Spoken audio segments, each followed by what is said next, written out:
as usual, I'm going to do a little bit of blah blah so you guys can gain a sense of what this position is. I'm going to start a poll in just a second. This position is white to move. I want to say of all the endgame senseis I've done, I feel like this is the most well-played game, and this is a thing of beauty today, my friends. This is a thing of beauty. So here's the first question that I'm going to ask as a poll, and then I'm just going to give you guys some blah blah so that David and Kostya can think about stuff. And so first the poll, and the question is very simple. Who is better? And we'll say black, equal, and white. It's that easy. And I'm going to give 10 minutes on this poll. And cool, I can actually see the poll this time, at least the beginning. And so as we do every week, what's going to happen is we're going to give them a chance to think about the position, and you as well.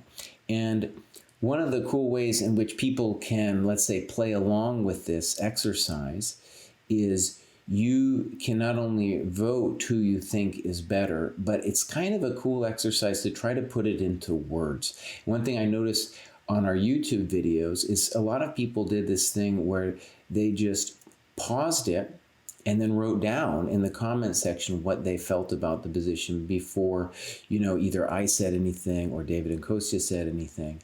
And I think that's a very good way of just gauging your thoughts in this position, helping you develop your thoughts as to what you see going on. Again, let me stress, it's white to move. Maybe I should have a little arrow or something for it to be white to move, but I'll just say that again. And the other cool thing that we're going to be doing is we're going to have, once we get started, we're going to be doing this on a chess.com board. I'm going to have these two guys play against each other. And there'll be a guess the move function, so you can kind of play along and see to what extent you can guess the move with these guys. All right, let me make a couple announcements too. So that they can have a moment to think and I can spout off a little bit. I am playing a big tournament at the end of this month, and I need to do some prep. Kostya is doing a big tournament in the middle of June, so not much further after that. I'm playing the Cherry Blossom Open in DC. Kostya is going to be playing National Open. Maybe Mr. Pruess can get away and play National Open. We'll see. But for me, one of the hardest things that I've always had trouble with is the opening. I've never really enjoyed studying the opening.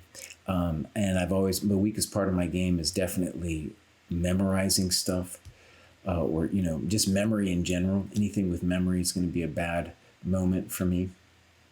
So what I'm going to do is I'm going to try to stream at least some of my hopefully progress in the next couple of weeks, and I'll be doing some chessable stuff, some of my own opening file preparations. And for the first time in truly since the millennium, I bought myself a chess book, and an opening book. I bought a lot of chess books, but I actually bought an actual opening book. And so that's a new thing for me, and that'll be something I've been doing going forward. Okay, Kostya and David, before we ask you what you think of the position, any announcements you want to shout out there? No announcement? So stick around after Endgame, Sensei, to play in an Endgame tournaments yourselves. There you go. If this tickles your Endgame, we've got a tournament scheduled for right after, figuring that you would. So. Great. Okay. Well, so what I'm going to ask them is a little bit of who's better and why, and also they've been giving it a numerical value too, which is kind of intense. I don't even know what I would do for numerical. But let's start with you, Kostya. What is your sense of this position and how much? I would say, first glance, white is slightly better. You want to put a number on it? Yeah, I mean, definitely for me, it's between slight and um, clearly better, but I would say 0.4. Okay. Pretty close. And why? Why is white better? It just feels like we have an extra tempo in the position. You said it's white to play. We already have the knight out, and I feel like that can be useful here. Okay. David, what do you got? Oh, you know what? I mixed up. If you're just new to this show, you'd be thinking to yourself that Kostya Kavutskiy is in fact David Pruess. No, it's not like that. Kraai, you mixed up the pictures, buddy. You mixed up the pictures. I'm going to move them out. I'm going to move them on Wait. up. Do you want me to do it for you, Jesse? No, I got it, buddy. I got it. Okay. Hopefully I got it. I'm gonna fix you guys. There we go. Look I at think that. if I just turn off and on my video, I'll switch places. No, I got it. I did a little bit of Rubik's Cube business there. That was Dang. fast. Dang, I'm good. I got some skills, my friends.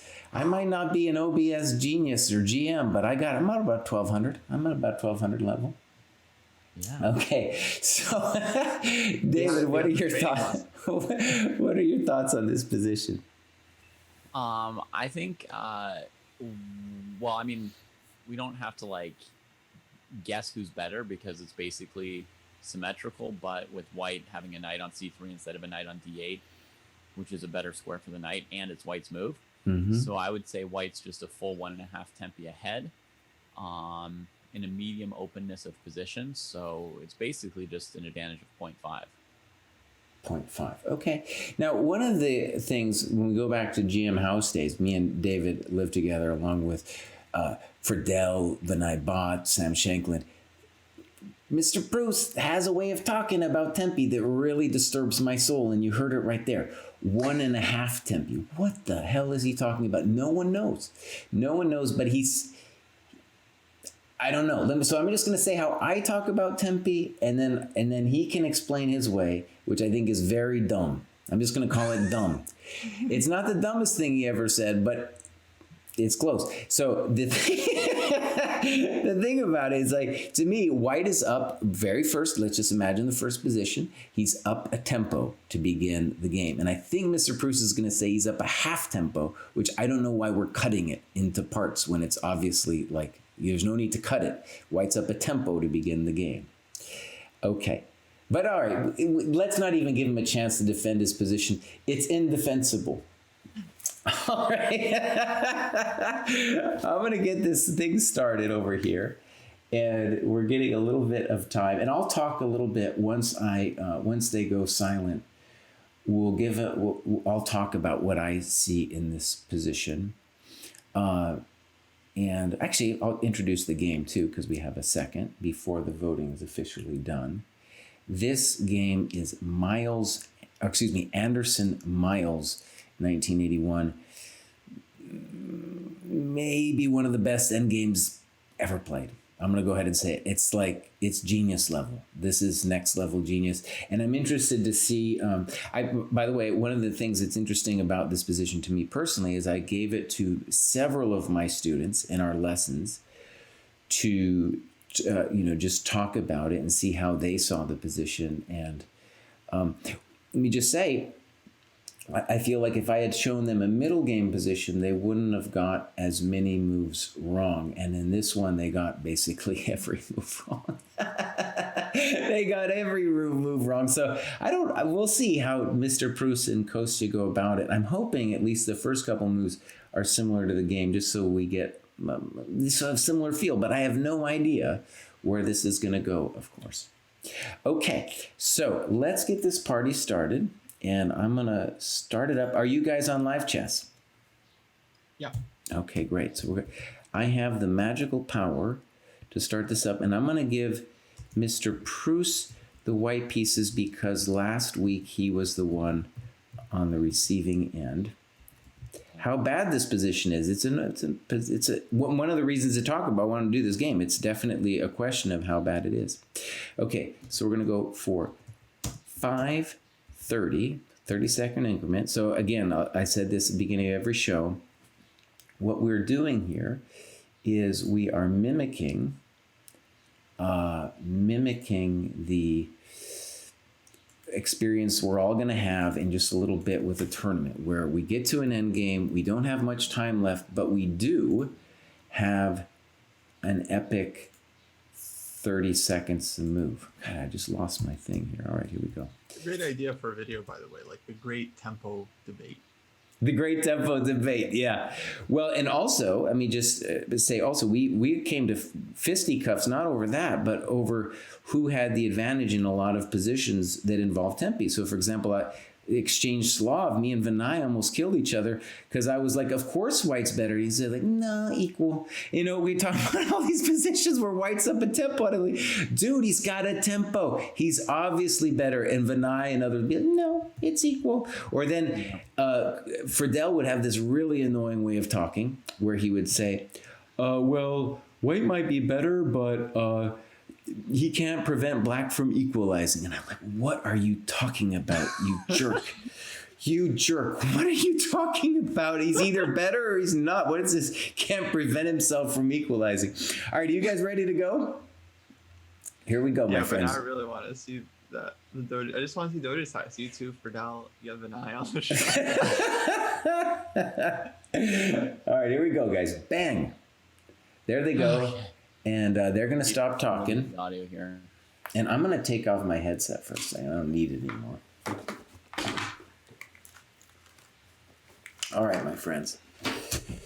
So, all right, I'm going to share this link. My screen is acting up a little bit. It's being a little jerk. So here we go. Boom. There's the link to the board, and you can guess the move. And, uh-oh, what's going on here? Let's make sure we got the right board, Kraai. There it is. And David Castle, terrible move. That's a terrible move. That's a terrible move. Definitely Bishop D2 is correct. And so Kostya now has several extra options. Among them is Bishop takes C3. Now, the good news for Pruess here is he could transpose to the game with Bishop D2. It says the analysis board is not accessible. Hold on, wait, my bad. Sorry, guys. Let me fix that. My bad, guys. Hold on, try this one. That's the correct one. Pooh Bear, I know, me yelling at people is a good deal. It's a really good deal. And this way too, I'll be able to watch and see who gets the moves right. Now, Bishop D2 would transpose to the game, and to me, it's got to be correct. And one of the beautiful things about this game is, in general, you never want to castle when you're in the end game. It's like you've undeveloped the king when you castle. So that's one of the reasons it's disappointing from Pruess that he castled.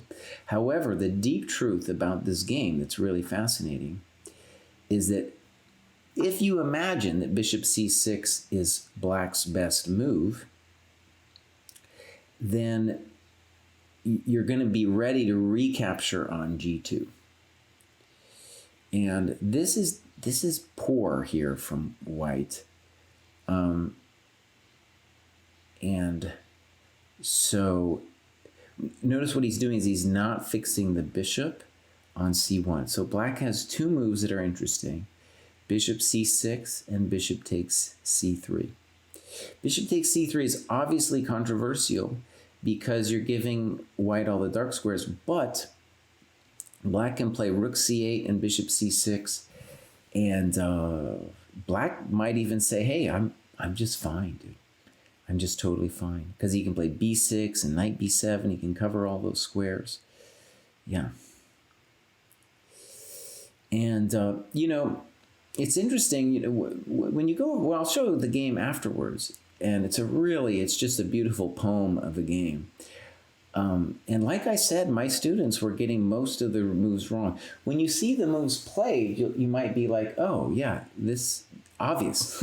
Obviously, those are the right moves. But just the fact that so few people are able to play like the great maestro shows how difficult it actually is. Yeah. Cool. I like this games we're playing with the correct prediction. All right. So again, I think Kostya's couple was rook d1. Yeah, incorrect. And we'll see in the game too. It just doesn't belong on the d file.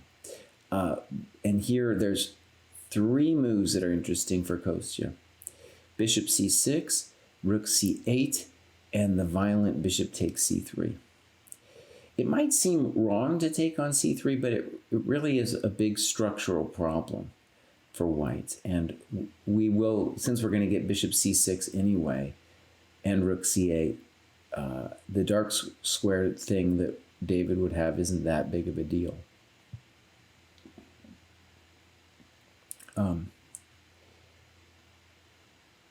Race to GM, I think you're right. I think he is thinking rook d1, bishop d2, bishop e1. And it's not that impressive of a plan, but but it is a plan. And I think he's just totally discounting bishop takes c3. I think he doesn't even see it as an option here for black. A lot of times that's the case. You just think to yourself, he won't be able to do that, So I'm going to go ahead and say rook c8, bishop c6 is very close to equal for black. And bishop takes c3, black can make a case that he's better. He can make a case. I don't know how strong I feel about it, but I do know it's a very interesting, unbalanced position. I don't know who's better in that position.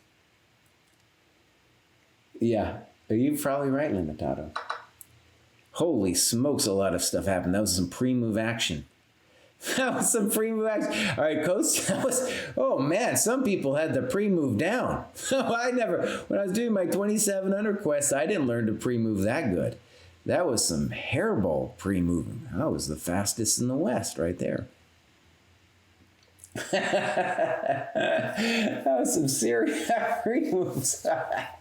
That was some amazing pre-moves. So I think rook c8 is a good looking move.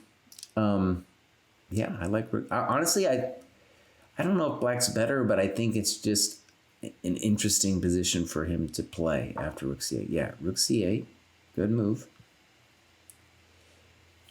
And Mr. Pruess has got some real questions here. I like, by the way, that Kostya thought for 3.5 minutes on bishop takes c3. Definitely a critical position. Yeah. And let me just say, the bummer of the pawn on c3 is not simply that it's weak, but it blocks the c file from white's rook, and the squares in front of the pawn, especially c5 and c4, are potentially great outposts for the black knight. If the black knight gets there, it's going to be a really hard road for white. And honestly, it's hard to imagine how you stop him, because bishop c6 is coming, and you have both b6, knight b7, c5, and you have knights, a later knight c6, a5 after you trade the bishops.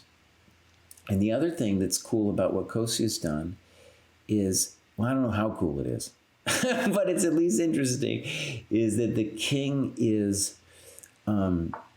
in potentially controlling some valuable squares in the middle of the board. Now, rook c3 would be a blunder because of bishop b2, but in general, I don't think we're interested in taking that pawn. I think for sure now Kostya wants to play bishop c6. Yeah. And let me just say, black's position appeals to me, but there's ways in which I can imagine black creating some grief, white creating some grief. Like, imagine bishop c6, maybe takes, rook takes, and then rook d2. So we're going to double on the d file, maybe penetrate to c7. That's a thought. To d6, to d7. Too fast, Mr. Pruess. So e4, not a good move. because now the bishop on g2 is out. And Kostya has the simple way for him to play now would be b6, knight b7. He might have other moves, but b6, knight b7 looks great. You're covering all the squares. White isn't doing anything. And at some point, maybe something like f6, and as long as you find some sneaky way to get the rook in. Let me just say f5, maybe. Feels like we're taking unnecessary risks. Maybe. Let me just say the risk is simply that Kostya is ripping open the position now. And I'm worried like maybe the dark square bishop can, find a role to play. He was under a little time pressure, it's got to be said. There's definitely, it's not ridiculous to play f5.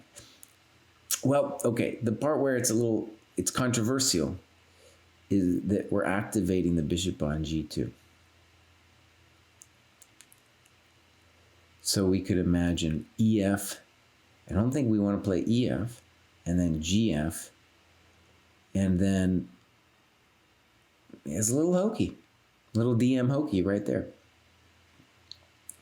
And again, the problem with the bishop trade for black is that this d7 square becomes at least a tickle, becomes a tickle.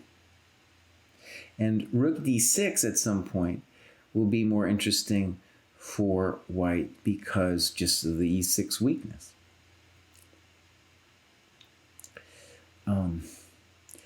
So Pruess is thinking about ef. Ef is the default move. There might be a more fancy move in there, but that seems like the default move. In general, the more I look at it, I'm just not a fan of f5 because activates bishop on g2, opens the position where where the only advantage that white has is that unopposed dark square bishop on a3.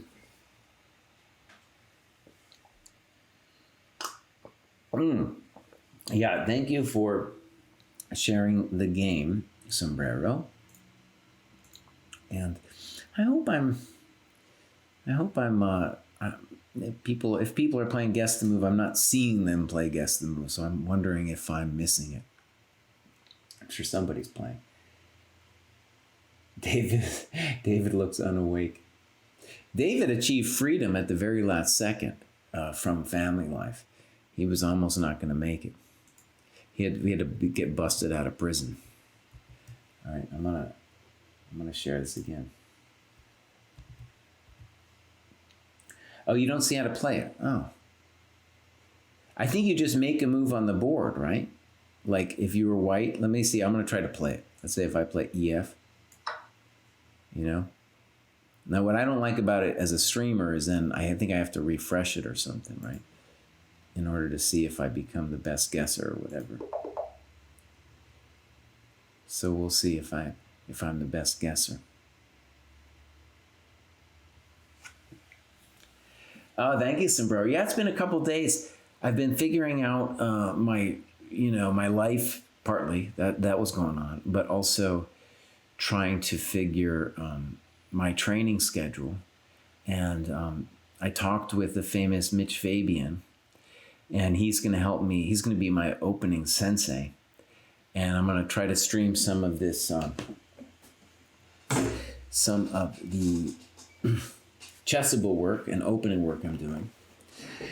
The other thing I'm not going to stream, but that's happening that I might talk about at some point while streaming that's interesting is friend of the dojo, GM Josh Riddell. He has been taking lessons from a GM named Alexander Golden. For years, he's been taking lessons with him. And so I am going to take some lessons with Golden. And that's just cool for a variety of reasons. For one, I really haven't had a coach for the longest time. Really, I don't know, maybe arguably I've never had a coach. And he, it's an interesting thing because his rating isn't like mammothly higher than mine or anything. But I do think that coaches, in all sports, you don't have to be better than the people you're coaching, right? At least that's what we're going to do in a little experiment, Okay. I'm not seeing the guess the move game, but anyways. Rook d6, he thought forever. Kostya is probably regretting f5 here. One cool thing I want you guys to see about that is a skill that I do not have yet is this thing where you let the time go down. And Kostya, dude, he let it go all the way down to 7 seconds. You got to be able to have those kinds of skills to do it. Rook f8, probably correct in terms of what we need to do in this position. And David needs a good move. I'll let you know. Turn very violent. Both sides are responsible for it becoming violent early.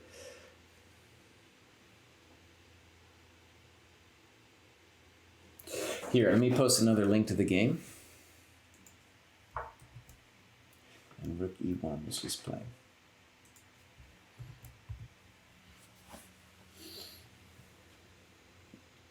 All right. Was Rook d8 winning? I didn't know why. You play Rook d8, Bishop f8, King f8.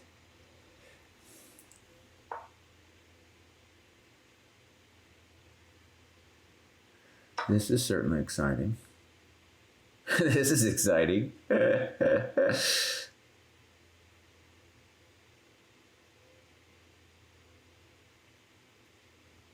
I think Kostya's still okay.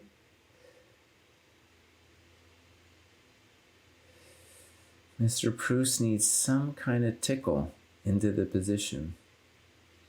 And I don't, almost like Rook ed1 is where it belonged in the first place, but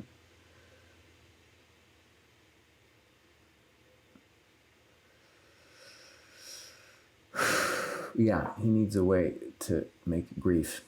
That move is hard to believe, Bishop h3. First question, is there a threat? I'm not sure I see a threat for white.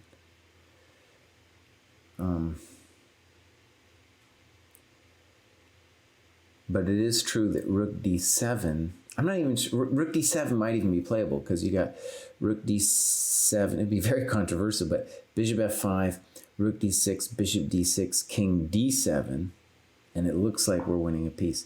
But that move is far more natural, Bishop e4, for sure.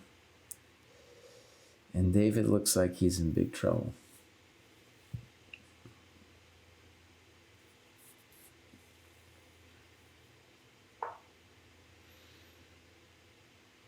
So,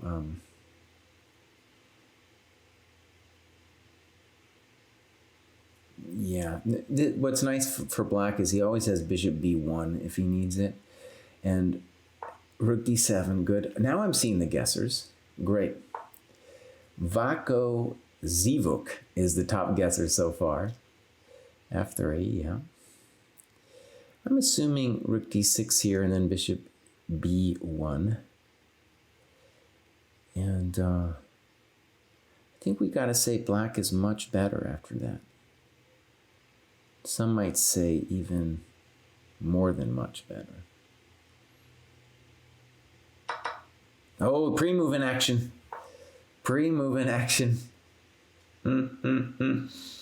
Yeah, like, so what's going to happen is like, he's gonna do something sad, and then King d7 followed by either knight f7, knight c6 is coming. And in general, the knights are better against local weaknesses, i.e. things like a3 and c3.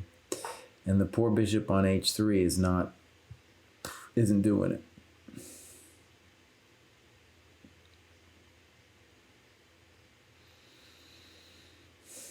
So for example, bishop e5, knight c6 is a very easy move to play.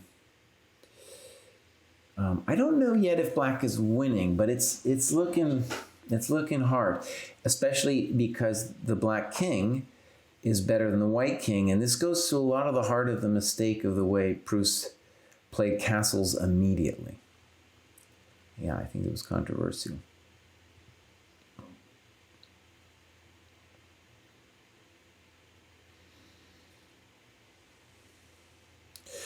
Okay, yeah, so for Kostya to win this thing, he's going to need some skill. Bishop f1 at some point, or g4, is going to be there to try to get white's bishop active. But black can always play a6 if he needs to. So, you know, a move like knight c6 now certainly comes to mind. I'm sure there's other moves too.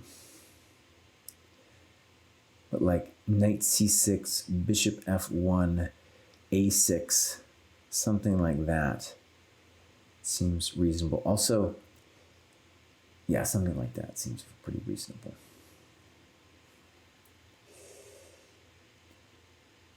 Right, we're playing with an increment, and the basic idea is to train both of our guys.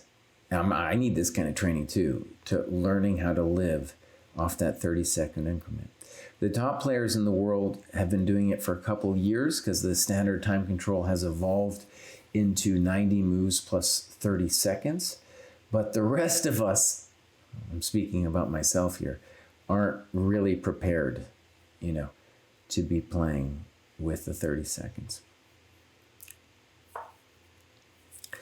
All right, we're anticipating bishop a2 now. Yep. Good move. All right. Now Kostya's going to need a thought, but he can't think forever about it.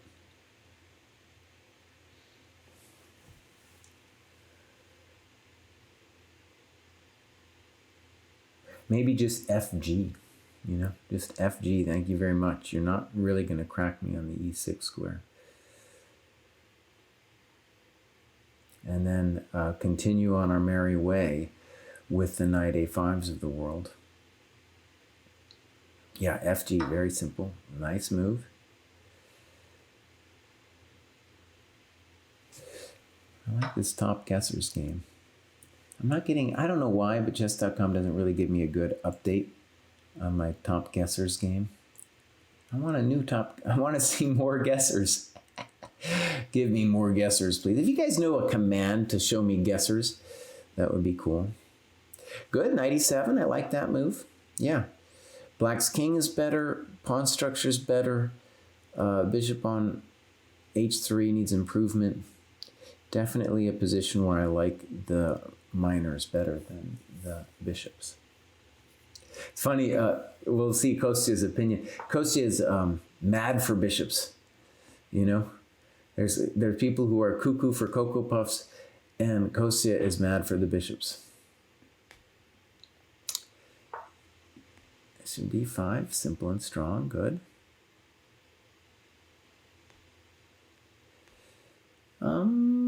Rook f1. Rook f1 might be a tickle. I'm a little concerned for black after rook f1. Bishop d5 might have been a little nonchalant. Knight g6 was a thought, you know, instead of bishop d5. Is rook f1 drama? Well, he doesn't. Maybe king e8. I'm sure he doesn't want to play king e8.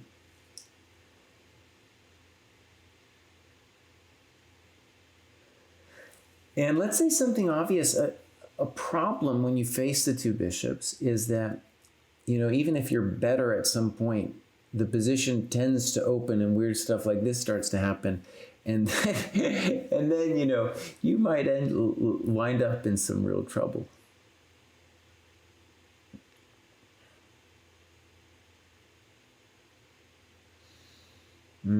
Yeah, it's getting a little spicy for our boy here. Getting a little spicy. Do I think e5 instead of fg4 was any good? Fg4 was my instinct. And then I just didn't, I wanted him not to play bishop d5. We'll look at e5 when it comes to it. I was worried that it felt like it just going to be opening the position. Okay, big question here. Can white play rook f7? I think he can, right? Rook f7, if king e8, rook h... No, what am I saying? No, I take it back. Excuse me. Excuse me. Okay, if this works, this is great for Kostya if this works. So the point is rook f7, king e8, rook h7, knight e5, rook h8. He still has king d7. So rook f7 doesn't look like it's working, which is a big deal, a big bonus for our friend Mr. Hello Kostya. Race Jim, how would he have won a piece? I didn't see it.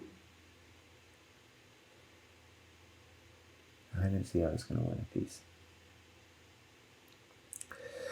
If bishop d4, which might be much better, then, you know, at the, well, bishop, that would have definitely been more interesting.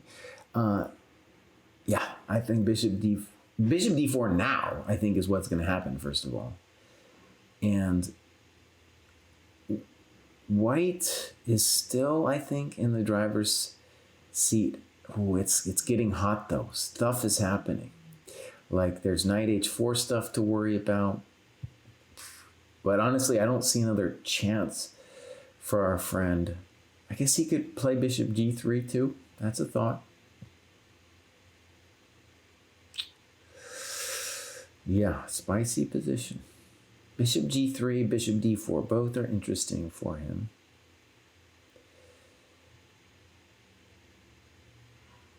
So when we come back to this game, I think there's a couple of moves. Knight e7 and bishop d5 from Kostya. I'm wondering if he let his guard down. Bishop f6 certainly doesn't feel right? Because it feels like you're blocking the f file. And I assume his intention is to play g5, but then you're also freeing the knight to go to h4 once you play g5. Rook c4 seems like a reasonable move for black. Yeah, I didn't like bishop f6 too much. There it comes, rook c4, good move. Maybe now bishop d4? I mean, I don't know what else he's going to do. But this gets real tricky real fast, like bishop d4. Now we can play e5, g5 check, king d6. Oh mess, oh mess. Oh mess is what we got to say to all that. We're dealing with some real mess.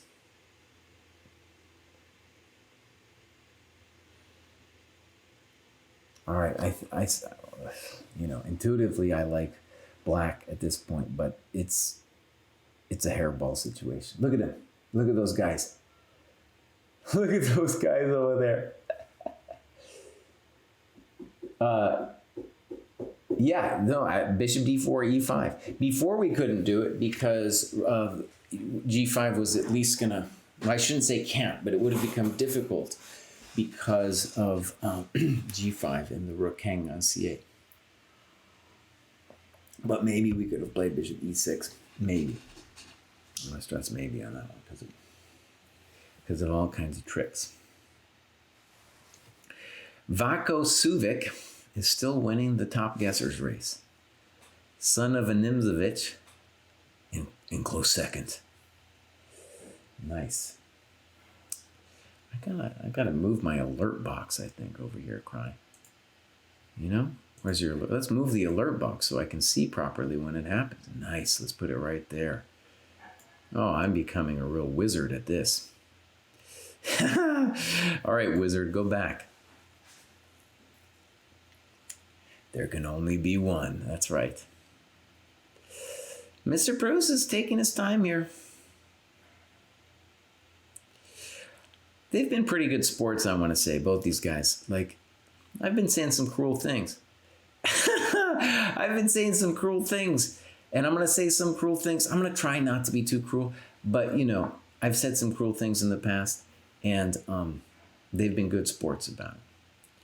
All right, basic question. When I play rook takes c3, why is that not really annoying?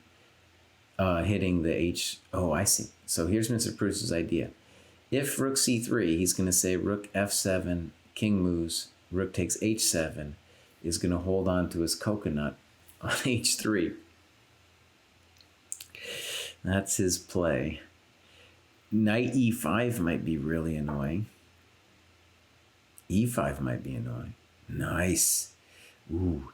Let's just say some obvious stuff. When Pruess played bishop f6, he jammed his rook on f1. And when he played bishop g5, he jammed his bishop on h3. e5 is a nice move. Knight e5 might have been good too. e5, in a way, is more aesthetic because it keeps knight f4 as an option. Obviously, rook takes c3 is a big deal.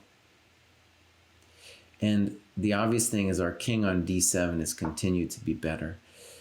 And here a nice default move for black. He might have others, but is knight f4. He might have other moves, though.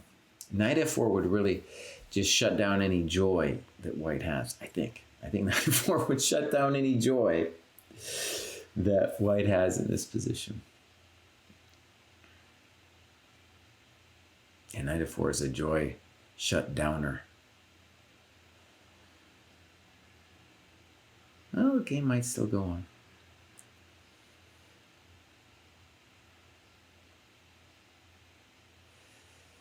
Bishop e6 is a move. Yeah, there it goes. This phase of the game, I like the way Kostya's played this. Honestly, actually, I don't know. I mean, I think it's Mr. Pruess that's going to get yelled at here. If someone's going to get yelled at over here, it's going to be definitely Mr. Pruess. Well, that looks like a pawn, my friend. Maybe you're saying it's not that big of a deal. Maybe. There's bad things are going to happen to you here. All right, the king g2, it's a fighting move. It's a fighting move.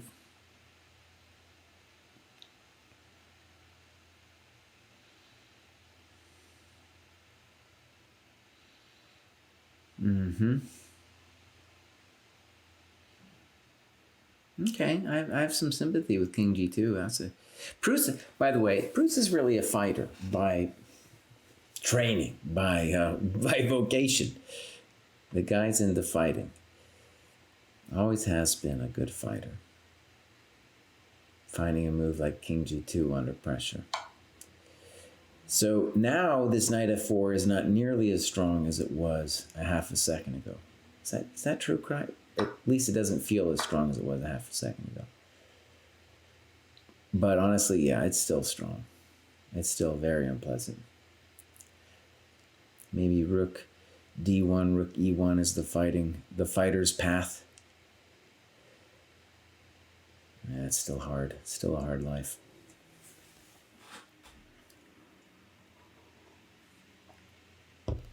Yeah.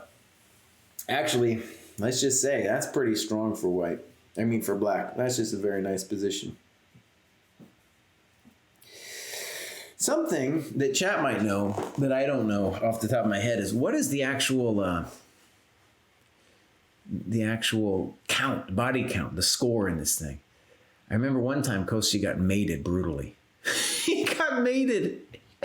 He was trying to win too hard and he just got mated. Elijah Logazar, thank you for rating, buddy. Elijah, we talk about you here on the show, man. Yeah, because you're the one that's responsible for having sucked me and Kostya into the Puzzle Rush lifestyle. That's your fault, buddy. That's your fault. So we've been talking about you, and I noticed that you're in the list to play in Vegas, so that's a cool thing. It's just so hard to play endgames nowadays. Look at this. They got 30 seconds, and Black's got several good-looking moves, but it's not immediately obvious which is the best one. I'm going to stress rook c3 looks playable, even if it looks ridiculous, because you've got rook c3, rook d1, king e7, rook e1, rook takes h3. And, right, you got that thing. So rook c3 looks interesting. Just good. Nice, Kostya. All right, so is black winning after rook a3? Probably. Just because we're faster. But it's not a done deal. We're faster, and our king is closer to slowing down white's pawns. But you're right, the party is just starting. So, for example, rook f6, king e5, rook h6, or rook f7, black plays b5, and the party starts, right? And black's rook on a3 cuts the white king in a nice way, too. Now, my sense was that the two moves were similar, rook f6 and rook h4, but this one does allow king f5, which might not really change anything, because on rook h7, if he wants to be a weenie, he'll take on g5. If he wants to go for it, he'll play b5. But if he's going to go for it, then it's unclear that we needed to play... Oh, wait a second. Yeah, this is... That we needed to play king f5.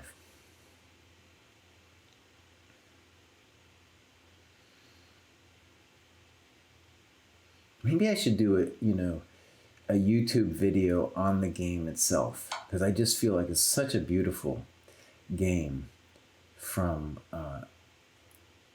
Anderson. Getting some time. All right, getting some time. King h4, maybe. Maybe. It's not ridiculous.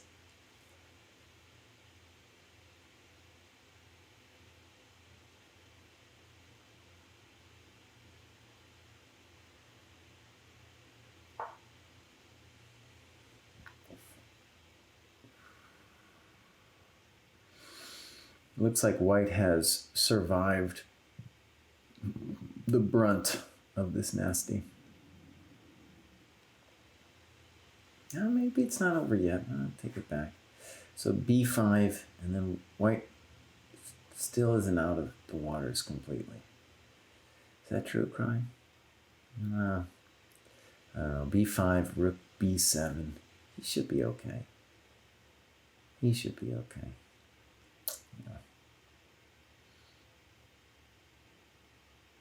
Yeah, black should, yeah, b5, rook b7. You should be totally fine.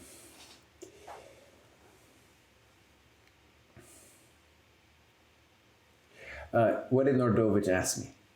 Are you going to Vegas? No, I'm not going to Vegas. I'm playing in this tournament over Memorial Day. But of all the tournaments out there, if people are wondering like which one to play in, Vegas has always been the cool one. But I don't want to, the Cherry Blossom one I played several times. The organizer is really cool. It's hard to find cool tournaments in the States just because not all the organizers are great. Okay, so rook b3. Kostya's going for it with the a5, a4 intention. Okay, I have sympathy. At least it's going to pose black some questions here.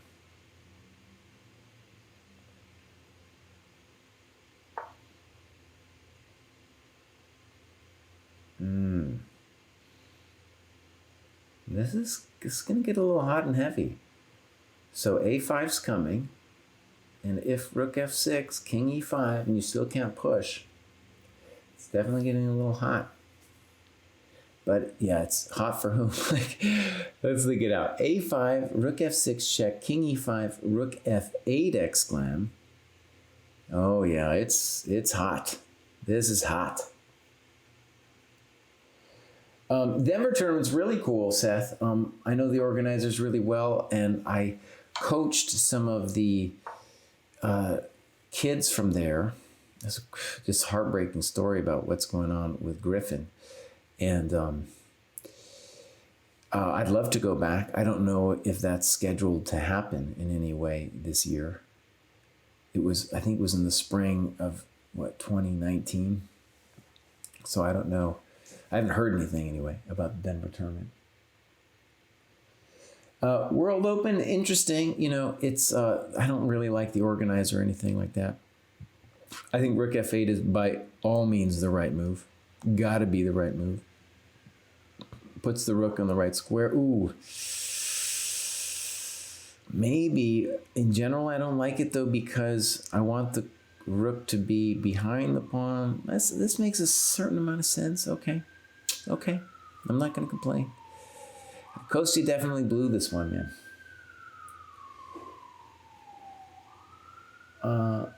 That's a thought with king h5. The thing about moving the rook, though, is we want to move our g-pawn as quick as possible. And so putting the king in front of the g-pawn, not what I want to do, really. Here, Mr. Pruess is playing for the win. And I thought rook f8 might have been more accurate, but this certainly has its poison, too. Very hard to know what Kostya is supposed to do here. Yeah, we're going to go back and look where he blew it. It was a very tight position, and, mistakes are made on both sides. But king f5 certainly seems like it lost some time. He gambled, too, we got to say. But we'll talk about his gambles in a second. Rook g2, very hard to deal with. Very tough to deal with. So Kostya needs, is it a miracle? He needs something like a miracle now. Oh, what a bummer, man. What a bummer.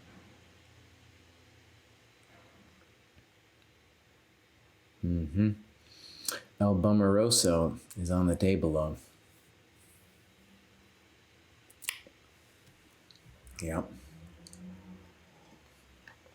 What d2 was a nice move. Yep. Mr. Pruess got himself in a world of trouble and then worked himself back in.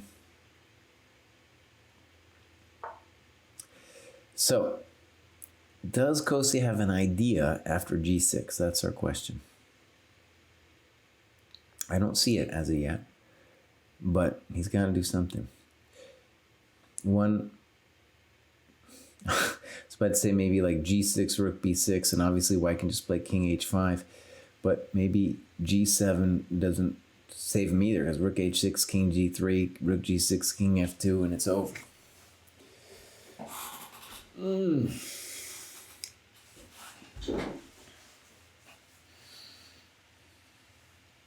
Yep. Kostya can't catch him. Maybe he's got a trick that we don't see. I don't see it yet.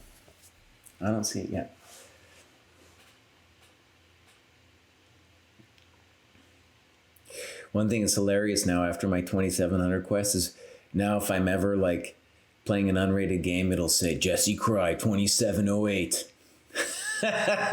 Instead of this sad Mr. Pruess, man, because he collapsed his rating and then he doesn't play anymore because he's so sad with himself down at the dumps with 2356. Yahoo Spud, I got up to 2700 and then I got a notification that someone had cheated against me, so I got some bonus points. Yeah, someone cheated. G6 looks good to me. And on rook b4, that doesn't change anything that I can see. Maybe I'm missing the trick. I don't see it. Maybe a trick could be king h5, rook b3, and don't play g7, son, because rook h3 mate. But if he does any other move, he seems like he's winning.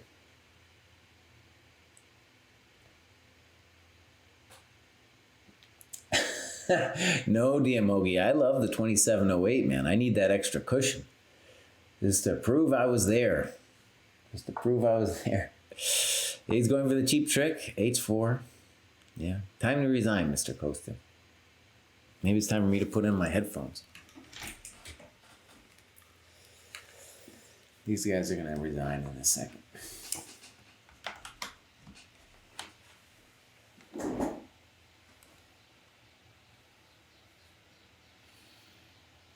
Okay. Kostya's thinking about the resignation. He doesn't like it, but he's thinking about it.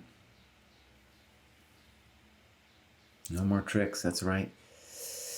No more tricks. This headset is our attempt to get rid of the nasty reverberations that we were dealing with last time. I don't know if reverberations is the right word. Echoes. Something like that. Oh, look at that sad face. He's bummed out. He knew he had him on the ropes.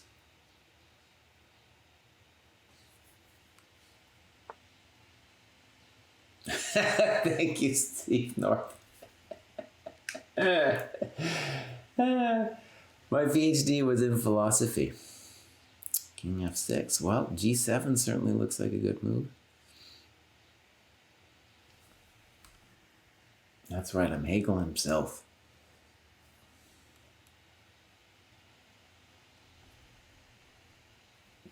Oh, I got a little sound coming in my ear. Ilkson, thank you for subbing to the dojo. I like the way Mr. Pruess took his time on that one. No rush. Even though everybody here on the channel is saying resign, buddy. That's good. There it is. All right. So what I'll do is I will copy this thing and I'll share it in the analysis board.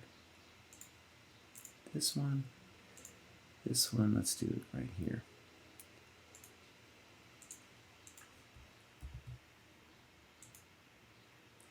Great.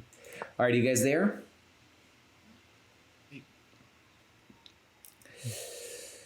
Well, that was abysmal.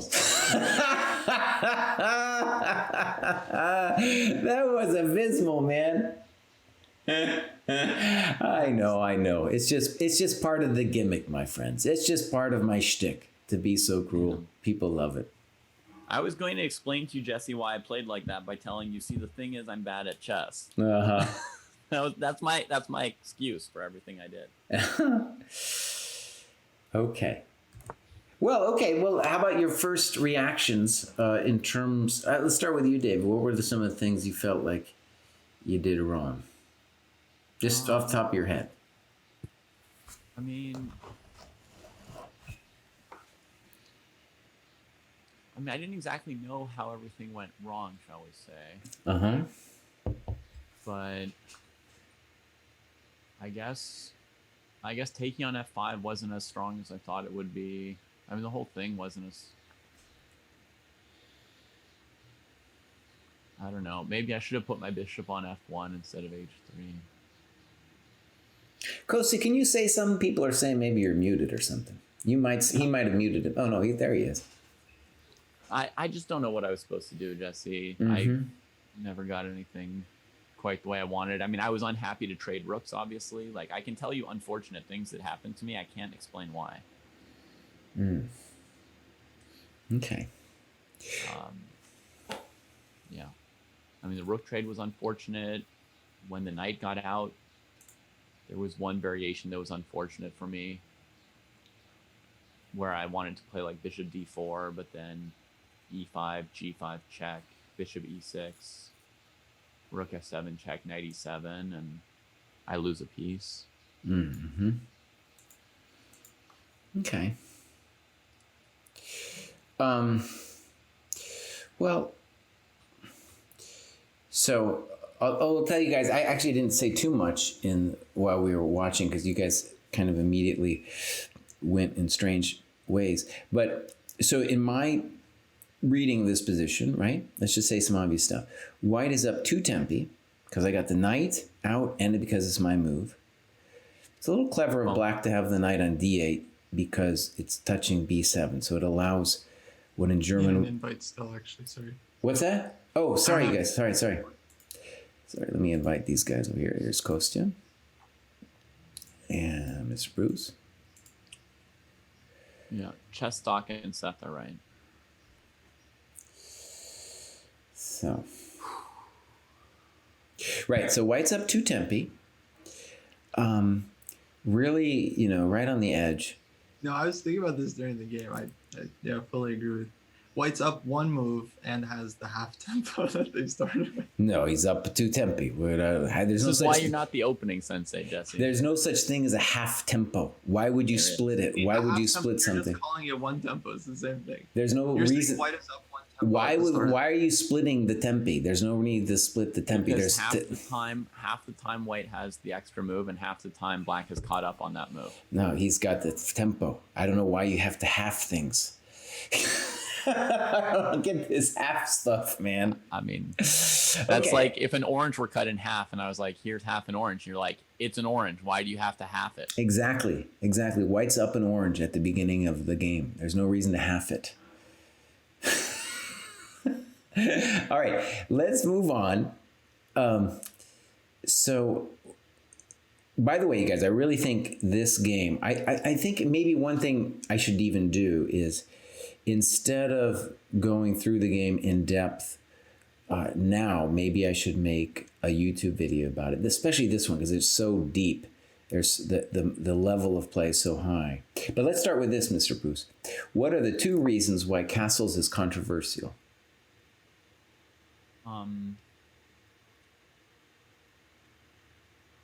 Because you're not sure if that's a 2-tempo move or a 1-tempo move when White moves the king and rook.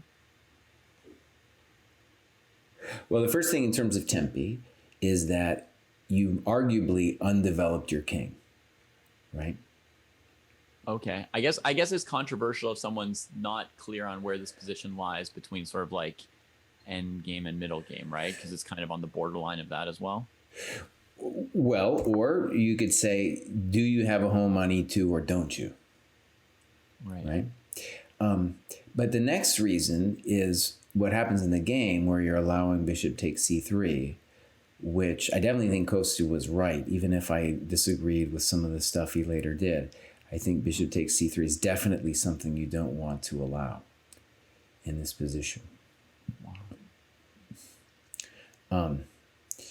Let me show just the beginning of the game, just to gain a sense of some of the beauty and the correct way to play it, and then we'll go look at your game, which was definitely interesting in a variety of ways.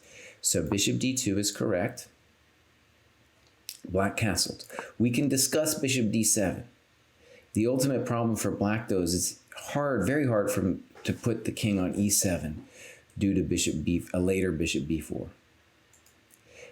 Okay, rook c1, correct.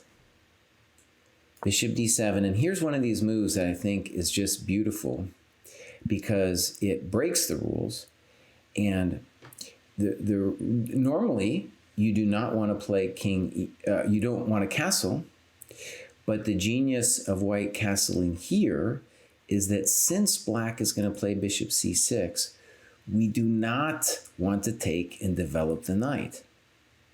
So when we castle, which white did here, what we're doing is we're saying, all right, now when you take on g2, my king will be improved, and then you'll owe me another move with the knight. Okay, I want to go back to your game, but I'll give everybody a chance here. What did the great Anderson play in this position? It's a simple move, but it's just very beautiful. Can I guess too? Mm-hmm.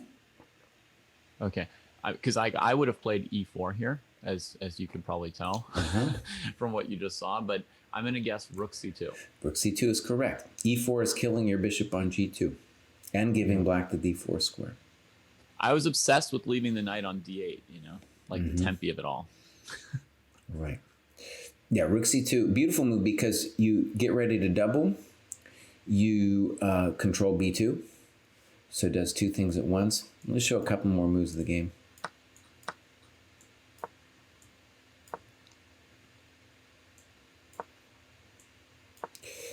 Oh, excuse me. Bishop c3. And white maintains his advantage. And one of the beautiful things about this game is like he's transferred really the advantage of those two tempi into this position, where every piece of his is a little bit better than its counterpart. Okay, well, let's look at the game. Yeah, it's really tiny, but it's stuff like part of his tempo advantage is still that his king's on g2 when black's is on g8 versus g7, right? Right, exactly. It's that kind. Oh, man. it doesn't look like it should be much anymore in that position.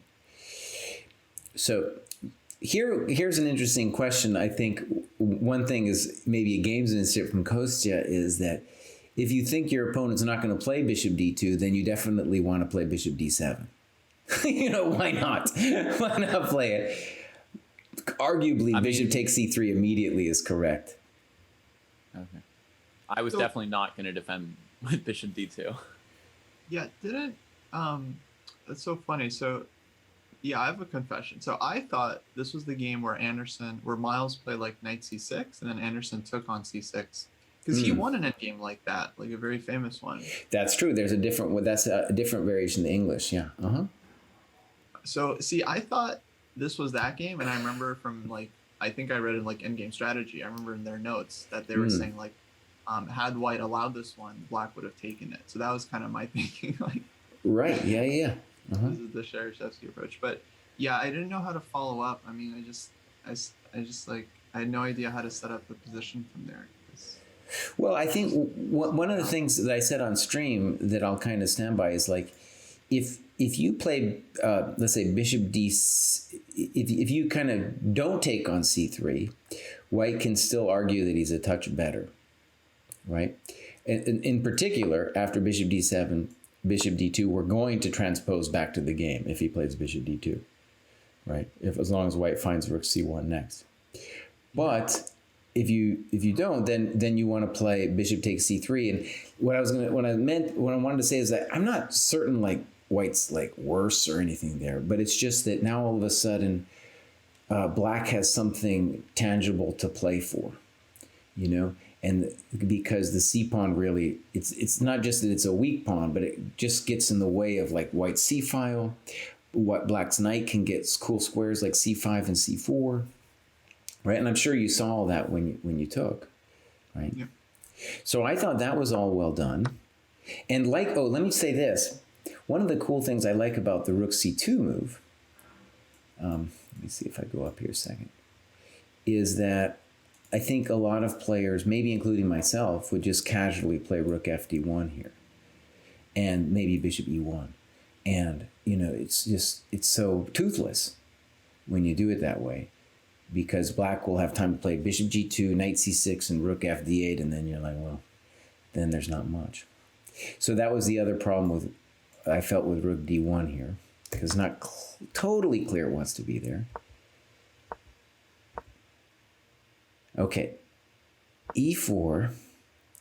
I thought, by the way, Mr. Pruess, I was like, in this position, I wasn't sure that Kostya was yet better, because I thought here you had at least a thought of doing like playing for a penetration on d7.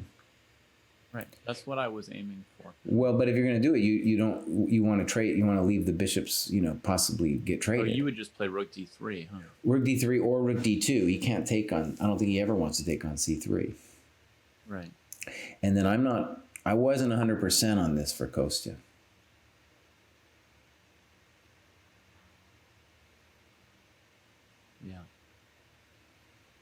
Yeah, I'm not. I totally misappreciated how I could just leave the bishops facing each other. And even though it lets the knight off of d8 to c6, like the time that it takes, that one extra move is still enough for me to... Wait, hang on. If he trades here and plays knight c6, and then we double, he can play rook d8. So I don't I do believe you're in trouble here, but they're just saying this would have been some kind of thing for you to do it. Yeah, you're going to... That's fine. I didn't think I was better for like 20 moves. Well, okay, let's think. So e4, very controversial, and f5, maybe Kostya, but in general, the wrong idea, because your opponent just killed his bishop, right? Well, I was just trying to get the rook, and I didn't know what to do instead. So you got a couple moves. You got b6, knight b7.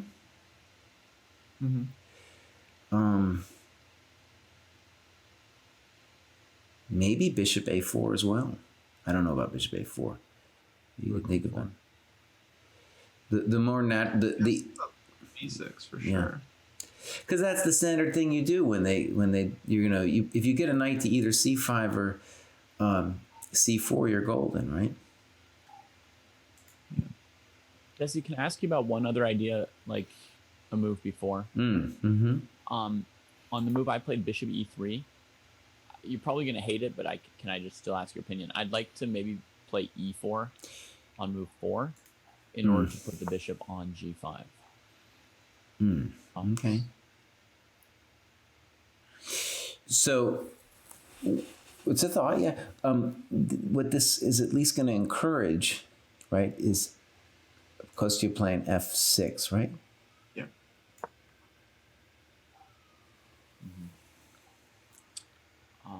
Can he defend against bishop h6? You can play rook g8, knight f7.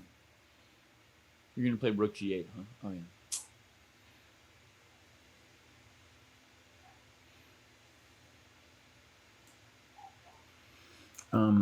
Let's go back to this for a second. I just had a thought for you. So is that terrible or is that just bad or? Well, I mean, in all these positions, we got to say the onus is on white to prove it because black has the structural weakness to play against and he's got the better king, right? And you have to prove something with some kind of activity, And that's why f5, like even if it's correct, it's crazy risky, right? Oh my God. Oh my God, Kostya. Buddy, you just ripped open the position, man. I was sure he was going to play f5. It's like the only move I looked at. No, I mean, I just didn't have a lot of time. Like, I don't know. It's hard to play when you have a minute. No, I get it. I get that part, yeah.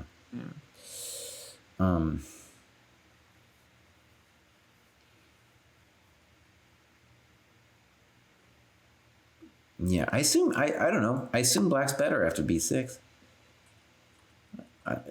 Again, white would have to prove something here, right? I don't know what he's going to do. It's a hard life. And then let's ask your question, David, like in this position, like I criticized e4 and maybe you're already in grief. But, so our problem is that black has the Tauschmaschine, right, of playing snip, snip, knight c6, rook d8. You're totally right, I think, about that. That's our problem.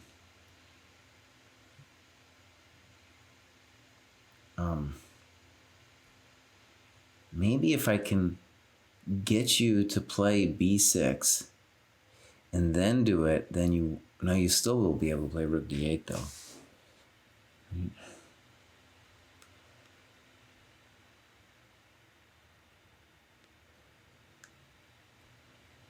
Anyways, right, so I felt that, yeah, black's already doing good. Maybe f5 Kostya. I mean, seriously, maybe. I mean, I like b6 looking at it now. Yeah, but b6 is definitely the sane move. That's the same. This might work, though. It's just that, like, I wasn't happy here during the game. Well, right, because you've totally lit up the board for his bishops. Right? And the bishop on g2 is suddenly a player. But okay, rook f7. I thought in general, I still liked your position though, Kostya. Even though it's scary. Yeah, maybe around bishop e4, I started feeling like I'm okay. Uh-huh. Yeah. One thing that might be tactically possible, but might also be insane, is rook d7 now.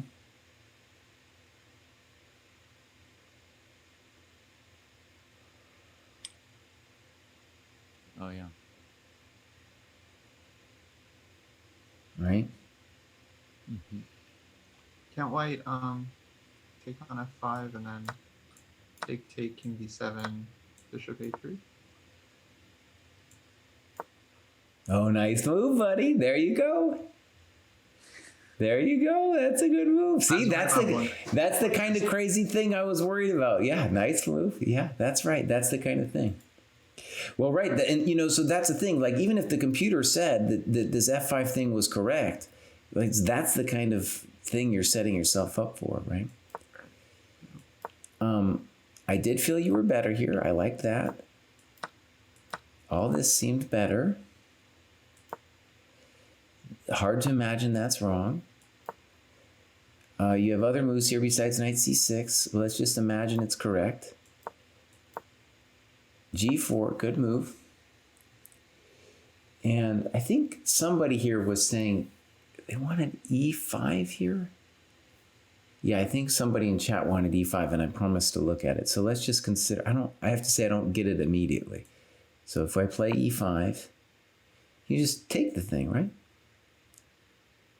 You can also like move back, and black's just losing control of this f5 back. Yeah, I don't think e5's it. So in general, I thought that was okay.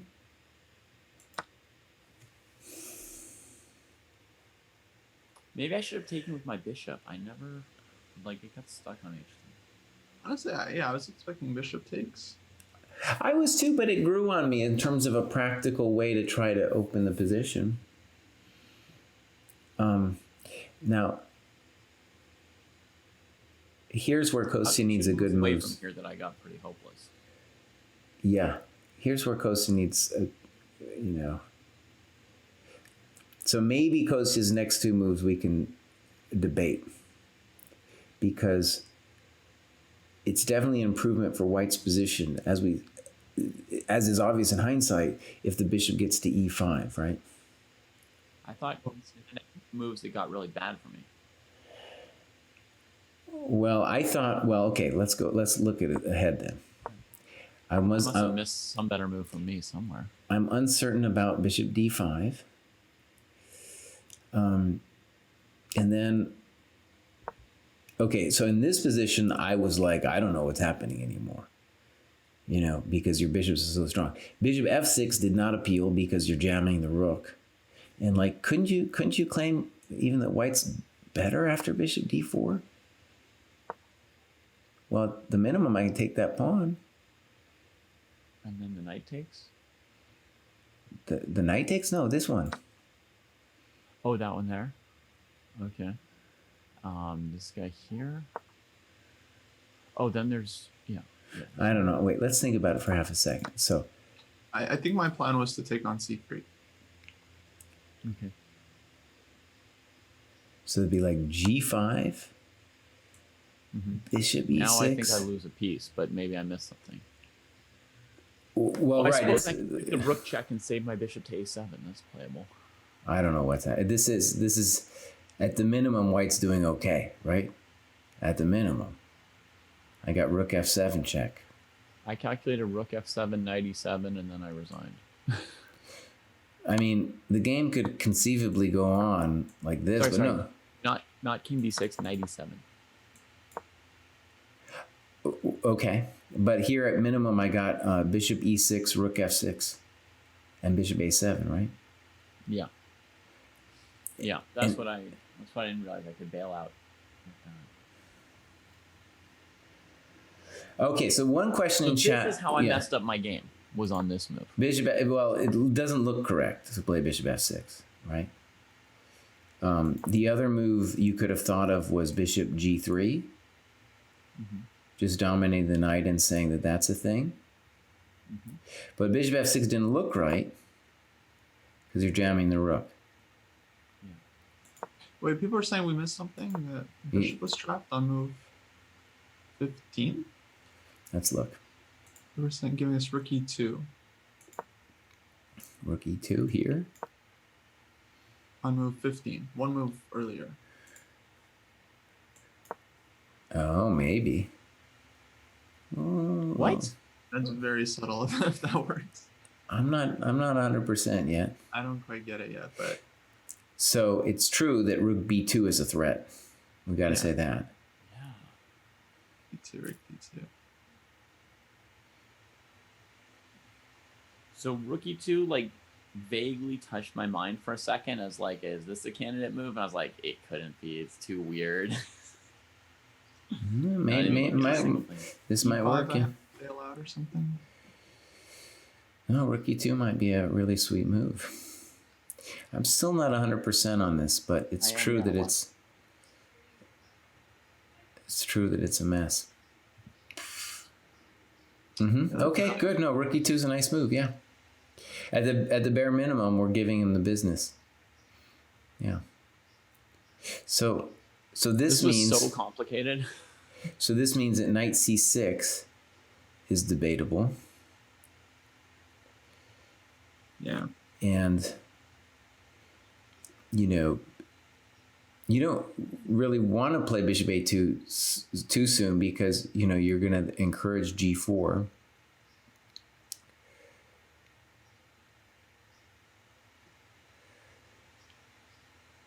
Rook, no, I don't want to play rook c4. Oh yeah, I had a big think here. Yeah, I almost played b5. Yeah, maybe something like that, though. Rook e2 there, too, could be a little unpleasant. No. Rook e2, rook c3. You always have rook c3 in that position.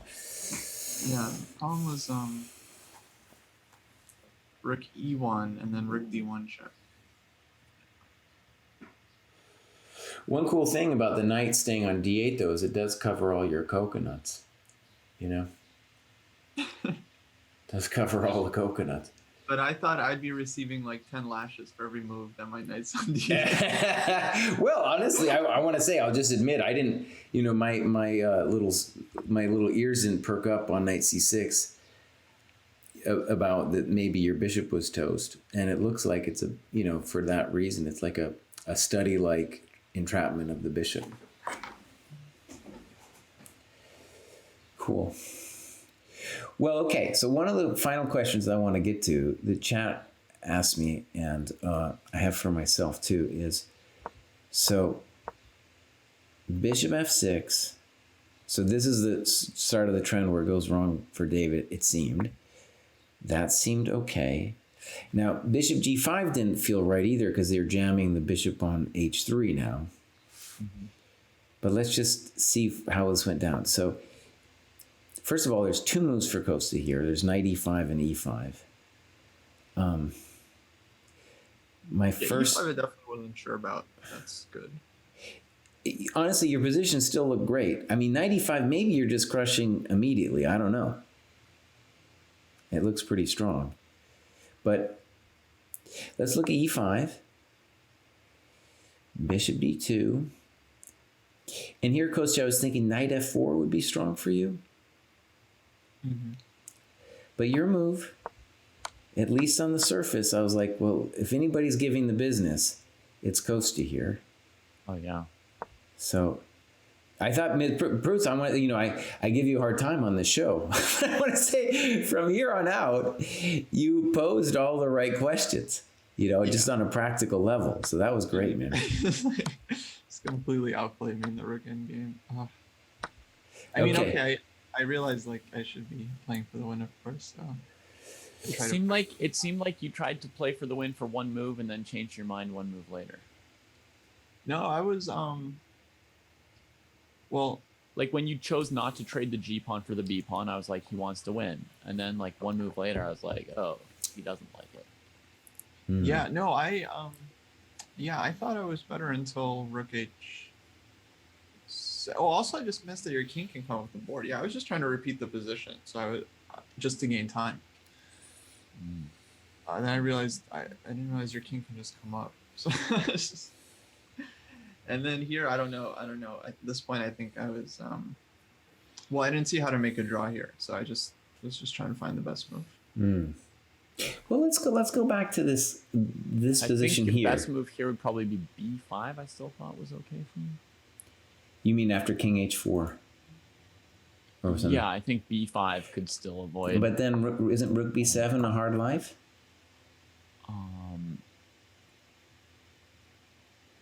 Then I think I would play king g6 there for one. And give the b pawn.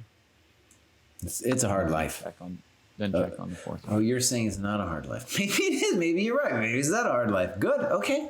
Yeah, that's a nice solution. Sure. Mm-hmm. And yeah, now you can play like king h5 or something. Or just, no, you check to death. Check me. Or check the guy a bunch, yeah. Yeah. But anyway, that was where I... Good. I was hoping that on rook b7, you'd play like a6, rook b6, and then I could start winning again. No, but then I can just play king g6. I don't even need b5 if this is a problem. I didn't even realize I just hit. Yeah, I suppose you could. Well, right. So rook b3 was the gung ho. I gotta go for it move. Yeah. Which you're kind of committed to psychologically, right? When you played, let's see how it went. Wait a second. Right when you did not take on on g5, right? I.e., right here. Yeah. I mean, Or okay, a it's move just before. training. I figured like if anyone is better, I thought like I guess my king is more active, so I decided to correct that. Well, here let's look at this position. I felt like this was a moment because king f5 ultimately is, unless you're going to take on g5, you're just giving him time, right? So here I should go like b5, b4. Or? No, let's think about it for a second. So, because the argument for you could be, hey, I have got more. My king is better. That's the argument. I don't know how true it is, but that's the argument, right? So, this is going to be a crazy race. I have no idea what's happening here, but let's just try rook b3. Check takes a5.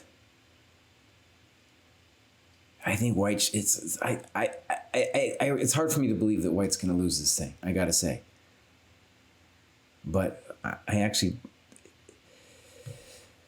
it's going to get hot. Yeah. How about rook b5, or rook a5 instead of rook b3? Suggestion from the chat. Good move. Yeah. Yeah, I didn't consider this one. Rook h6 check. Yeah, rook h6 check is a good move, but it's a nice idea to play rook a5 for sure. Yeah. Okay, cool. Well, like I said, I think this game is a real symphony, and I think, yeah, maybe the cool thing to do is just for me to do like a little vid on it. And I don't know if I'll do that for all of our Endgame Sensei stuff, but this one I just enjoyed so much, and I think there's so much to take away from the artistry of what dude pulled off in that game that, yeah, I feel like it would help. It would be instructive for me as well, just to put in words what I see happening. Yes, I think if we did like a 10-minute like endgame video, like one a week, where you just show like a nice endgame on Anderson, Smyslov, whatever, I think those videos would be very popular. Okay. This game, Sombrero, is actually, let me just put it in the chat. If you guys want to play it out, you can, and I will probably post it. So that is a long string that if you want, you can just put it into like a game analysis board and you can play it out. And like I said, if you're watching this on YouTube, hopefully, if I'm not too busy with life, I'll get that video out in the next, hopefully, day or two. Yeah, next week, let's say a week. Oh, I reached a character limit of 500. That's not nice. Oh, dear. Anyways, it's Anderson Miles, 1981. All right, you guys, I'll see you all tomorrow. Bye-bye.